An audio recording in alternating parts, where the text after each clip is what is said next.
Selamat datang di kelas Guru Ratna. Pada pertemuan terdahulu, kita telah menyelesaikan materi pembelajaran tentang ekologi dan keanekaragaman hayati Indonesia.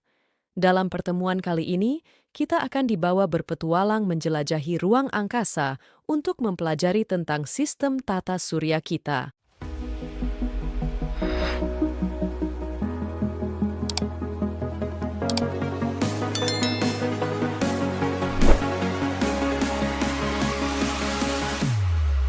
Mengawali pertemuan kita kali ini, kalian akan disuguhi dengan sebuah pertanyaan sederhana. Apakah bumi, rumah tempat kita bermukim ini, merupakan satu-satunya planet yang layak untuk dihuni? Untuk menjawab pertanyaan tersebut, mari ikuti penjelasan berikut ini. Sejak dulu, ahli astronomi telah melakukan penelitian terhadap benda-benda yang ada di angkasa raya. Para astronom ini menyimpulkan bahwa planet Bumi merupakan bagian kecil dari sebuah sistem yang ada di jagat raya ini. Ilmuwan tersebut tidak berhenti dengan hanya mengamatinya lewat teleskop. Pada tahun 1961, dengan menggunakan pesawat luar angkasa Vostok 1, untuk pertama kalinya manusia berhasil melakukan perjalanan ke luar angkasa.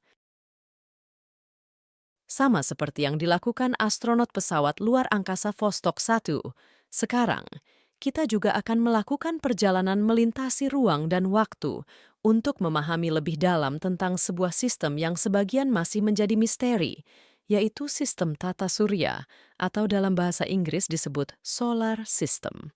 Sistem tata surya terdiri atas 8 planet, 5 planet kerdil, lebih dari 200 satelit, ribuan asteroid, dan komet. Seluruh benda-benda langit ini bergerak dengan orbit tertentu dan terus-menerus mengelilingi matahari.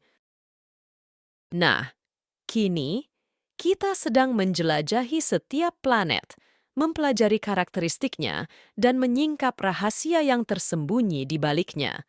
Di depan kita tampak terbentang luas tata surya yang dipenuhi beragam benda-benda langit yang terus bergerak secara beraturan, dan kita yakin semua itu pasti ada yang mengaturnya. Planet merupakan bagian utama dari sistem tata surya. Seluruh planet bergerak. Ada gerakannya yang disebut revolusi, dan ada pula yang disebut rotasi. Gerak revolusi adalah gerakan planet yang mengelilingi matahari dengan lintasan gerak tertentu yang disebut orbit. Sedangkan gerak rotasi adalah gerakan planet yang berputar pada sumbunya, dengan sumbu rotasi yang nyaris tegak lurus dengan bidang lintasan planet tersebut. Para astronom melakukan pengelompokan planet berdasarkan ukuran dan komposisi zat pembentuknya.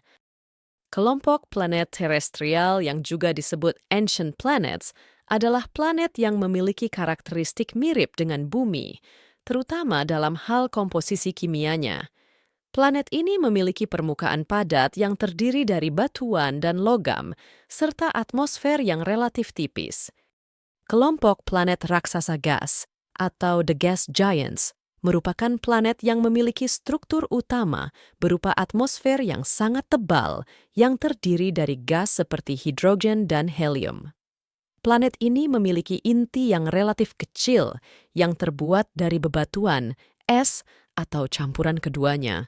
Planet gas biasanya memiliki massa dan diameter yang lebih besar.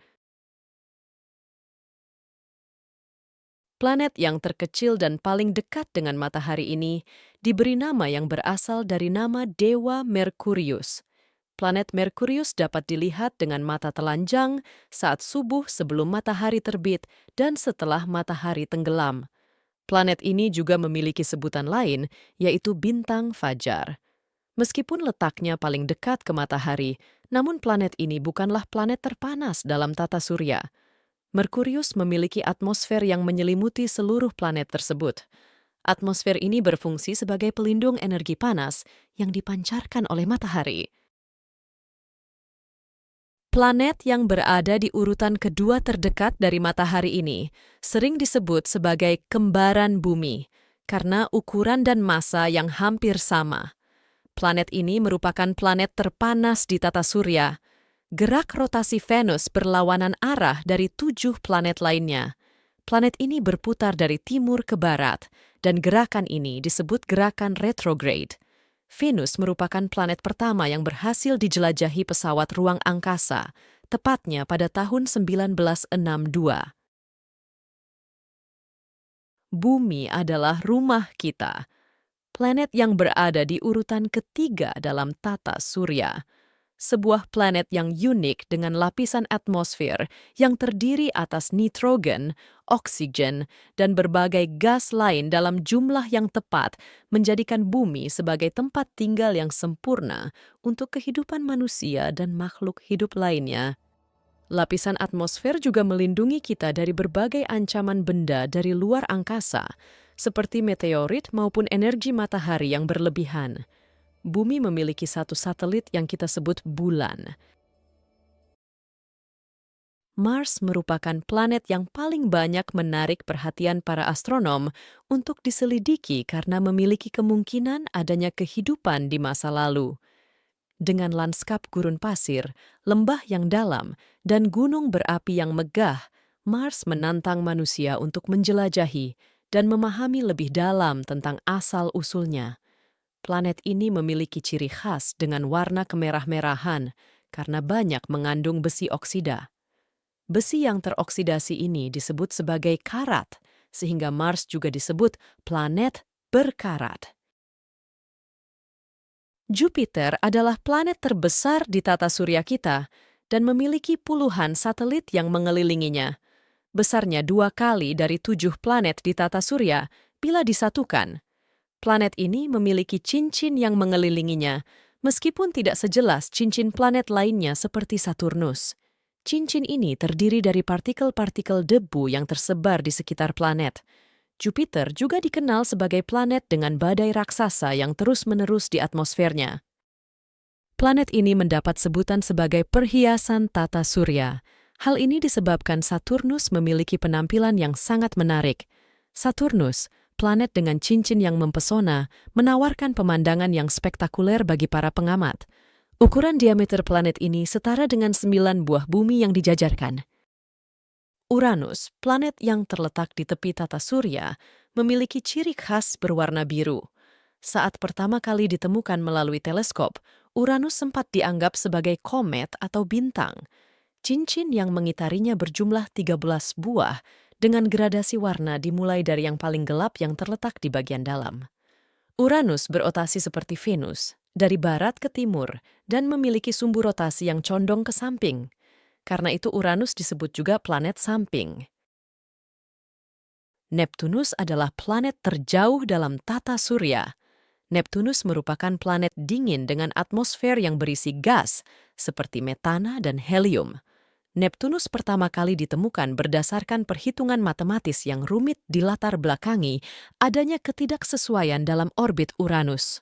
Saat itu disimpulkan bahwa ada planet lain yang belum ditemukan yang berada di luar Uranus yang mempengaruhi orbitnya. Kita baru saja menjelajahi seluruh planet yang ada di tata surya. Sekarang kita akan singgah di beberapa benda-benda langit lain yang menjadi penghuni tata surya. Namun benda langit lainnya yang akan menjadi persinggahan kita adalah objek yang memberi banyak pengaruh terhadap kehidupan di bumi. Satelit adalah benda-benda langit yang berputar mengelilingi atau mengorbit planet atau benda langit lainnya. Objek langit ini merupakan teman setia planet yang menemaninya dalam perjalanan melintasi ruang angkasa. NASA mencatat bahwa ada lebih dari 200 satelit di tata surya, namun yang menjadi pembahasan kita kali ini adalah 3 satelit di tata surya yang menarik perhatian para astronom. Ganymede adalah satelit yang mengorbit planet Jupiter dan merupakan satelit terbesar di tata surya yang lebih besar dari planet Merkurius. Satelit ini adalah satu-satunya satelit yang memiliki medan magnet. Medan magnet ini menyebabkan di Ganymede sering muncul aurora, semacam semburat cahaya yang berpendar di sekitar kutubnya. Dari hasil penelitian, ditemukan bahwa atmosfer Ganymede mengandung sejumlah kecil oksigen. Titan adalah satelit Saturnus yang paling besar. Namun ada hal yang membuat satelit ini menarik perhatian para ahli, yaitu Titan memiliki atmosfer yang tebalnya mirip dengan atmosfer bumi. Selain itu, permukaan satelit Titan mengandung cairan dalam bentuk sungai-sungai, danau, dan lautan. Cairan ini adalah cairan hidrokarbon seperti metana dan ethana. Io adalah satelit ketiga terbesar yang mengorbit pada planet Jupiter. Permukaannya dipenuhi dengan gunung berapi aktif yang menghasilkan aktivitas vulkanik spektakuler dan menciptakan warna-warni yang menakjubkan. Io juga memiliki atmosfer tipis yang terdiri dari belerang dioksida yang terkondensasi. Planet kerdil adalah jenis planet yang lebih kecil dari planet pada umumnya. Planet kerdil mirip dengan planet, sama-sama mengelilingi matahari dan punya gaya gravitasi. Namun yang membedakannya adalah gaya gravitasi planet kerdil tidak cukup untuk menjaga kestabilan bentuknya. Pluto, planet kerdil yang ditemukan pada tahun 1930, pernah menjadi objek perdebatan para astronom. Di tahun 2006, status planet Pluto dirubah dari planet menjadi planet kerdil. Terletak di pinggiran tata surya, Pluto mengorbit matahari dan merupakan bagian dari sabuk Kuiper. Ceres adalah planet kerdil terbesar di sabuk asteroid yang berada di antara orbit Mars dan Jupiter. Saat ditemukan pada tahun 18.001, Ceres dianggap sebagai planet, tetapi kemudian diklasifikasi ulang sebagai planet kerdil. Planet Ceres adalah satu-satunya planet kerdil di sabuk asteroid yang tersusun dari bebatuan dan logam dan juga memiliki permukaan yang terdiri dari es. Haumea ditemukan pada tahun 2004 adalah planet kerdil terbesar ketiga dan tercepat berputar di tata surya. Planet kerdil ini berbentuk oval. Hal ini disebabkan oleh gerak rotasinya yang sangat cepat. Haumea memiliki dua satelit, yaitu Namaka dan Hi'iaka. Sejauh yang diketahui, suhu permukaannya Haumea sangat dingin dan juga tidak memiliki medan magnet sendiri. Planet kerdil yang terletak di sabuk Kuiper ini ditemukan pada tahun 2005. Ukurannya hampir sama dengan Pluto dan memiliki permukaan yang sangat cerah dan menghasilkan pantulan cahaya yang tinggi, sehingga menjadikan Makemake sebagai objek paling terang kedua di sabuk Kuiper setelah Pluto. Eris ditemukan pada tahun 2005 yang nyaris berbarengan dengan penemuan Makemake. Planet kerdil ini berdiameter sedikit lebih besar dari Pluto dan memiliki lapisan es, metana, dan nitrogen beku di permukaannya. Penemuan planet kerdil Eris inilah yang menyebabkan astronom kembali mempertimbangkan ulang mengenai syarat benda langit yang disebut planet, sehingga menyebabkan direvisinya kriteria planet pada tahun 2006 dan terciptalah istilah planet kerdil. Asteroid adalah sekumpulan benda langit yang juga mengorbit matahari. Terletak di sabuk asteroid antara orbit Mars dan Jupiter. Benda langit ini disebut juga planet minor atau planetoid. Asteroid merupakan sisa-sisa pembentukan tata surya, dan secara ukuran, asteroid lebih kecil dari planet, tetapi lebih besar dari meteoroid. Ada 3 kelompok asteroid yang diketahui saat ini, yaitu sabuk asteroid utama, Trojan, dan asteroid dekat bumi. Meteoroid adalah sebutan untuk objek yang mengambang di ruang angkasa dengan bentuk yang bervariasi. Benda langit ini berasal dari pecahan asteroid atau komet yang terlempar dari orbitnya. Meteoroid dapat berupa bebatuan, logam, atau campuran keduanya. Saat meteoroid memasuki atmosfer bumi, gesekan dengan udara menyebabkannya terbakar, sehingga tampak bercahaya. Fenomena ini juga sering disebut sebagai bintang jatuh. Meteoroid yang terbakar habis saat memasuki atmosfer disebut meteor. Namun, jika meteoroid itu berhasil melewati atmosfer dan jatuh ke permukaan bumi, maka disebutlah ia meteorit. Komet adalah benda langit yang tersusun dari es, debu, bebatuan, dan gas yang mengorbit matahari dalam lintasan yang lebih oval. Benda langit ini sering disebut sebagai bintang berekor.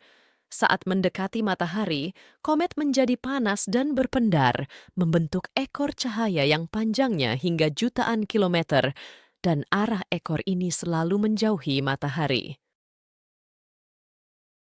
Melalui pemahaman akan materi sistem tata surya ini, kita dapat mengambil kesimpulan bahwa hingga saat ini, hanya bumilah satu-satunya planet yang dapat kita jadikan sebagai tempat bermukim.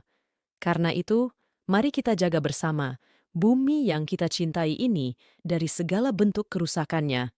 Terima kasih atas partisipasinya dalam petualangan menjelajahi ruang angkasa yang penuh misteri ini.